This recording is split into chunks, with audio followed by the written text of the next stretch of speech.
जय जगन्नाथ प्रिय दर्शक बंधु देखो सुभद्रा योजना को लेकिन गोटे बड़ अपडेट आज भिडियो आसी भिडियो को पूरा देखिए। सुभद्रा योजना को नहीं आसला बड़ खबर आरंभ है फॉर्म वितरण प्रक्रिया। देखो ये ऑलरेडी गोटे न्यूज आर्टिकल में प्रकाश पाई कौन महिला मानकर सामाजिक और अर्थनैतिक स्थिति को मजबूत करने महिला और शिशु विकास विभाग सुभद्रा योजना आरंभ कर विभाग पक्षर मार्गदर्शिता जारी करी योजना अधीन ओडिशार 1 कोटी ऊर्ध्व महिला उपकृत हेबे बोली उपमुख्यमंत्री श्रीमती प्रतिभा परिड़ा कहिसंती। महिला और शिशु विकास विभाग पक्षर समस्त जिला को पर्याप्त परिमाणर आवेदन फॉर्म पठा जाइछि।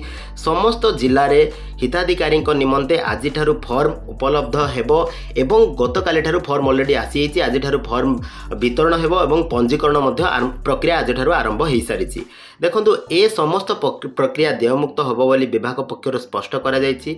जिलार समस्त अंगनवाड़ी केन्द्र ब्लॉक कार्यालय पौरांचल जो पौरांचल रही पौरांचल म्युनिसिपालिटी ऑफिस मो सेवा केन्द्र साधारण सेवा केन्द्र बा जनसेवा केन्द्र रे एही आवेदन फॉर्म पर्याप्त परिमाण उपलब्ध हम।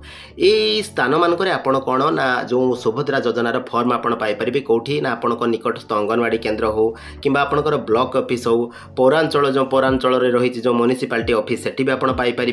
मो सेवा केन्द्र प्रत्येक जो जीपी रे बा ग्राम पंचायत रे रोचे गोटे गोटे मो सेवा केन्द्र सेठी आपण पाइपर। ता छड़ा कौन ना साधारण सेवा केन्द्र बा जनसेवा केन्द्र सेठी आपण ए फॉर्म पाइपर एवं बिना मूल्य रे पाइपर एवं आवेदन पाई कोनोसी आपनको देय देवा पाई पड़िबनी पूरा फ्री रे आपण अप्लाई करि परिबे। आ देखंतु कोन कहिसंती तापरे कौन ना आवेदन देखो आवेदनकारी माने फॉर्म पूरण करी एहाको निकटस्थ मो सेवा केन्द्र किंबा साधारण सेवा केन्द्र रे दाखल करेंगे। से माने कौन ना जोठी भी फॉर्म कलेक्शन करेंगे फॉर्म कलेक्शन बा संग्रह करी ताको फिलअप कर सारा पर बा पूरण कर सारा पर कौटी ना मन रखिथिबे जनसेवा केन्द्र बा मो सेवा केन्द्र रे आपण दाखल करेंगे। सेठी आपनकर पंजीकरण प्रक्रिया आरंभ होबे एवं बिना मूल्य रे आरंभ होबो। एवं देखो सुभद्रा योजना रे आवेदन करबा निमंते हिताधिकारी पाखरे निज नाम रे आधार कार्ड नंबर थिबा एकांत आवश्यक माने निजर आधार कार्ड निज नाम रे एवं तार नंबर थिबा दरकार निज नाम रे थिबा दरकार। एवं आ गोटे बड़ कथा होची कोन आपन जो मोबाइल नंबरटा आपन देबे से मोबाइल नंबर मध्ये आधार सहित लिंक हेतिबा दरकार।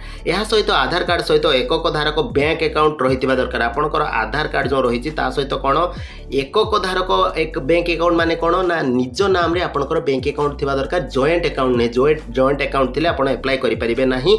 एवं से बैंक अकाउंट रे कोन आपन जो मोबाइल नंबर देबे रजिस्ट्रेशन पंजीकरण पाई से मोबाइल नंबर मध्य से जो कौन लिंक थी आपनकर आधार कार्ड रे एवं आपनकर बैंक अकाउंट सह मध्य लिंक थिबा दरकार निश्चित भाव में दरकार। देखो आउ कौन ना देखो यही बैंक अकाउंट चालू रही जो बैंक अकाउंट आप देवे एप्लाय समय से चालू रही सीधा सड़क टंका सहायता सक्षम थिबा आवश्यक। हिताधिकारी मोबाइल नंबर टी मध्य आधार कार्ड सह लिंक होइतिबा आवश्यक। एही योजना नहीं कौन भ्रमित खबर द्वारा प्रभावित न होबा पई विभाग पक्षर अनुरोध कराई। ये देखो पूरा डिटेल्स थिला पूरा डिटेल्स अपडेट थिला। आपण माने जदि अप्लाई करिया चाहूचंती जो जो सेंटर रे फॉर्म अवेलेबल अछि से सेंटर रे फॉर्म यथाशीघ्र कलेक्शन करके आपण आवेदन करंतु। तो आशा करूची फ्रेंड्स वीडियोटी आपको भल लागिथिबो। जदि भल लागिथिबो वीडियो को निश्चित शेयर करेंगे चैनल को सब्सक्राइब करेंगे लाइक करना तो भूलिए। थैंक यू धन्यवाद।